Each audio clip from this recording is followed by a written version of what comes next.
You are listening to the Gamesmen PiXelTraX, the music trivia show that offers your favorite gaming currency.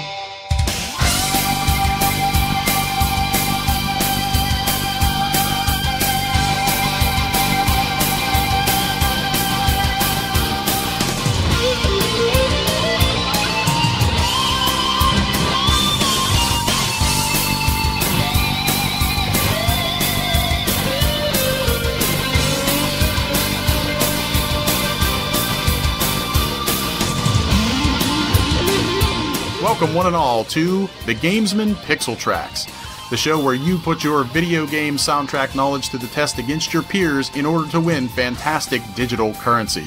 I am your host, Steve Conger, also known as JSS Lifelike on basically every gaming service imaginable. So let me explain just how PiXelTraX works. Each episode, you, the listener, will be given 6 audio tracks from various software titles across a vast array of platforms. Every aural example will be accompanied by a verbal clue as well, and each correct answer is worth 1 point, thus making a pure perfect score for each show, a total of 6. But that's not all. Collectively, all of the tracks together will share a corresponding theme of sorts. Guessing the correct answer for what ties the music together is worth an additional 2 points. How do you submit your entry sheet, you ask? Send your numbered responses to thepixeltraxshow@gmail.com, and they will be tabulated as they arrive. And that's spelled THEPIXELTRAXSHOW@gmail.com. Remember, if 2 or more entrants result in tie, it will be broken in order of arrival, so get your answers in early. Leaderboards will be kept at thegamesmen.com and will be accessible by clicking the tab above the main logo of the site. There will be a new PiXelTraX every other week, so you have less than 14 days to get your submission in, as the answers to this episode will be revealed the following time. The listener in first place at the end of every 3 months or 6 episodes will win a $20 card of their choosing, and the rankings will be reset. Sounds easy enough, right? Don't get complacent though, there could be a bonus question where you'd least expect it. I've also decided to consolidate the Gamesmen minigame audio articles into a short editorial to finish out each PiXelTraX installment. So let's get started. First, we'll reveal the answers to last show's queries. How many did you answer correctly? Let's see. Selection number 1. This sequel still employed a fair amount of gameplay from a 3/4 view, top-down perspective, but the majority transformed into side-scrolling action stages. Despite being rather disappointingly received critically, it has been documented as having gone on to sell over 4 million original units. Any guesses?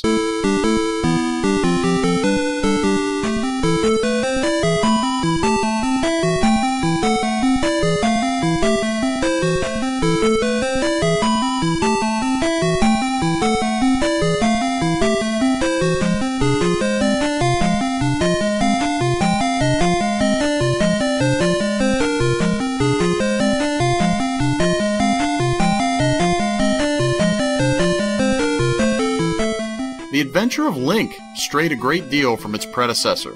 Not only did it introduce experience points and magic spells, but it is also the only entry in the series on a Nintendo platform to introduce the mechanic of extra lives. Selection number 2. This game turns the tables on everything traditional about the franchise. Instead of assuming the role of the typical protagonist, players were thrust into the shoes of what would normally be the object of the hero's quest. Most folks deny the title's existence, but what game is it?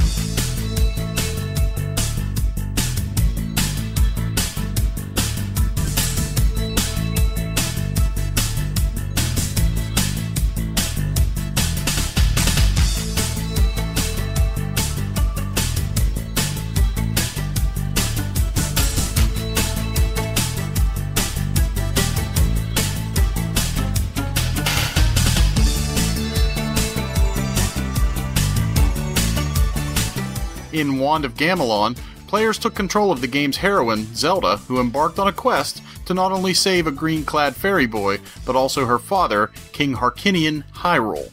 The title, along with the Faces of Evil and Zelda's Adventure, resided on a little system known as the Philips CDI.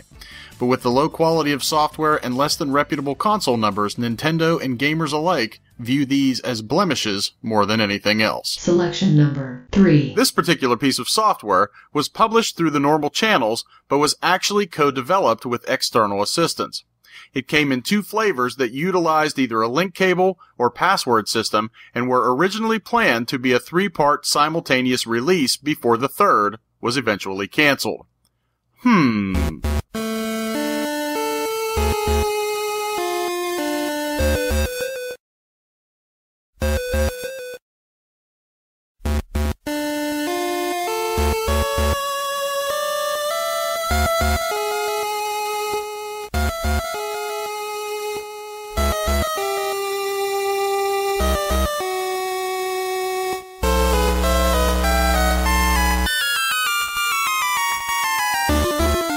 Oracle of Ages and Oracle of Seasons were 2 titles that were developed in part by both Nintendo and Capcom. Playing the games, one would defeat Varan and Onyx, but linking the games back and forth gave access to the ultimate villain, a shoddily resurrected Ganon. They were initially intended to be a trilogy, each focused on one separate piece of the Triforce. Selection number 4. This title was definitely a new, full-sized adventure, but there's no doubting that it was more of an expansion pack? 4 megs to be exact. It is hailed by many as containing a more intelligent adult narrative, in part by offering a twisted view on the game that came before it. Any guesses?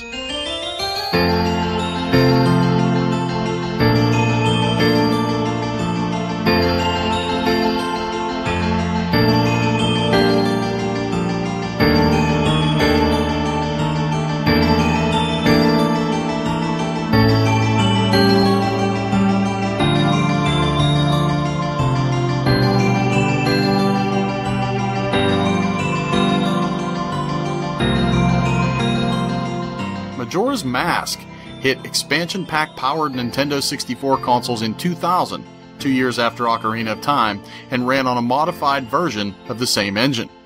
The vibrant colors and improved texture depth were almost immediately visible and really brought the bizarro world of Termina to life.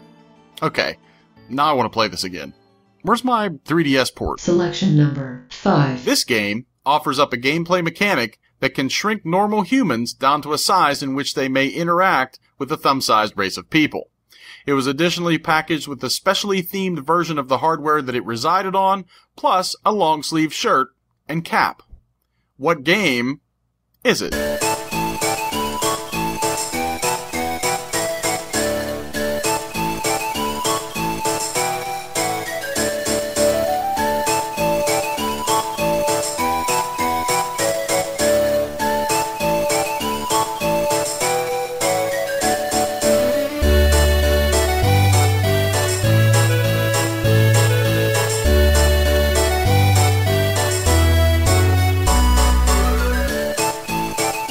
The Minish Cap saw Link rescuing a sentient piece of headgear named Eslo, who retains the ability to diminish the size of his wearer. This allowed for dealing with a race of people called the Picori, also known as the Minish. The game was also bundled with a Triforce embossed Game Boy Advance SP, shirt, and hat in a limited quantity of 300 worldwide. Selection number 6. This particular piece of software is essentially a virtual retelling of one of the entries that came before it. It contained the Achilles heel of a buffer overflow and was only recently repackaged into a bestseller line on its platform. Can you guess the answer?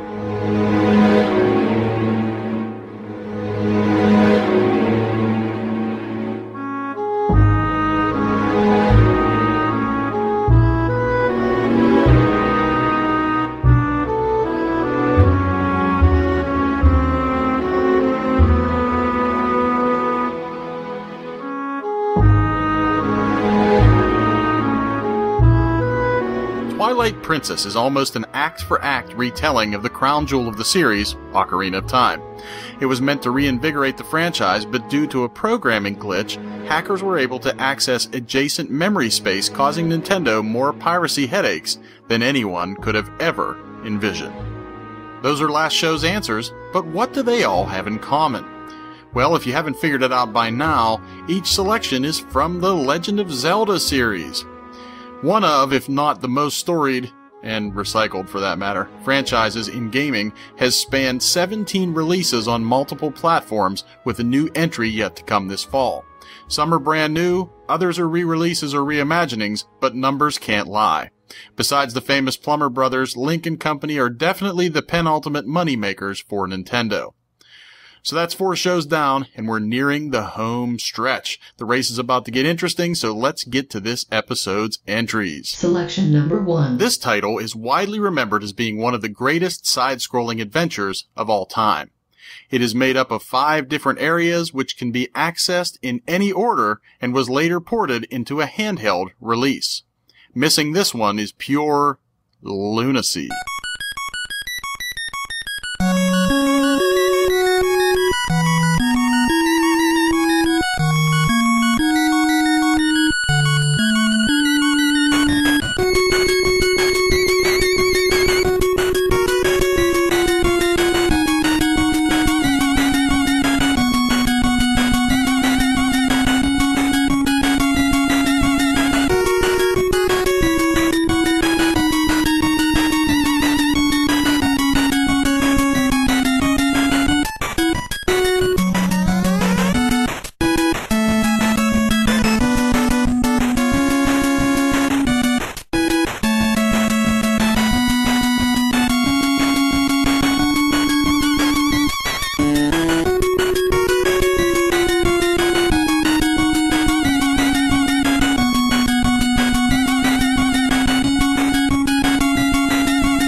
Selection number 2. This side-scrolling platformer was published by Sega on the Genesis and Virgin Interactive on all other platforms save the Super Nintendo.